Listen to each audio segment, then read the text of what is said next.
nagiye mbashimira mwebwe mwese mudahwema kudukurikira umunsi ku munsi. None tariki 17 Werurwe turazirikana umutagatifu Patrick wavutse mu mwaka wa 492.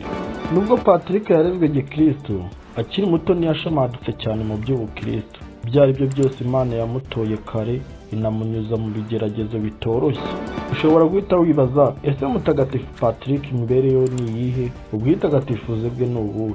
Reka mfata akaruhuko gato ngaruka turebera hamwe bimwe mu byaranze mutagatifu Patrick n'ubwitagatifuze bwe. Muri kumwe na Dusenge Gilbert na Mukanya.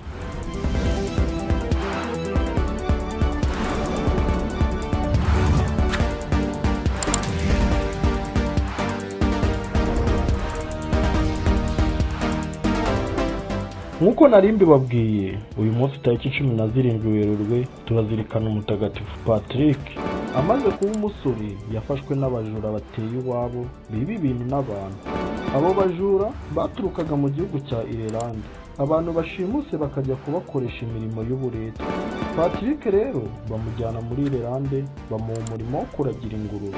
Yiga cyane ururimi rwabo, ararumenya, amenya ndetse n'imigenzo myinshi y'idini ryabo.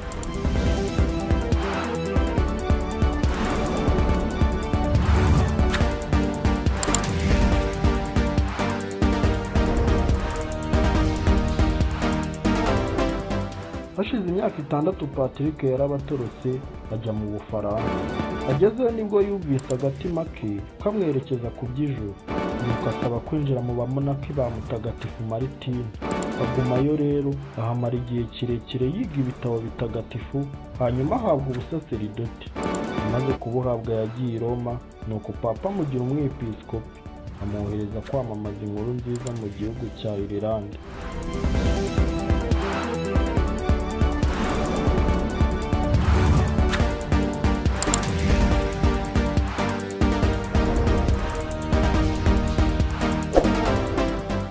Asubira ubwo muri Ireland ajya kwigisha ivanjiri abari baramugize umugaragu wabo. Agenda yitwaje aya magambo ya Paul mutagatifu ngo ntukareke inabi kuganza, ahubwo uyiganjishe ineza. Azenguruka rero icyo gihugu cyose yigisha ivanjiri n'abateza abantu batabarika, ndetse na bamwe mu bategetsi bayoboka inyigisho za kiliziya. Ibigo by'abihaye Imana biriyongera cyane.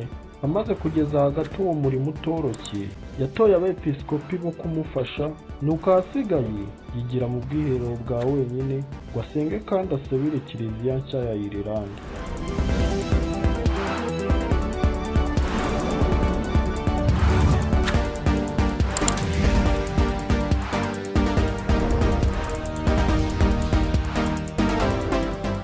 Patrick yagizwe umutagatifu w'igihugu cya Ireland, ku buryo ibigo byinshi by'abihaye Imana ari we bitoraho umurinzi. Mutagatifu Patrick udusabire. Mwari kumwe na Dusenge Gilbert. Mbona no kwifuriza umunsi mwiza mwebwe mwese muzirikana umutagatifu Patrick. Kandi mwese mwitwa ba Patrick, bifurije kugira umunsi mwiza w'abazina banyu mutagatifu. Amahoro y'Imana akomeze abane nawe. Nawe ubutaha.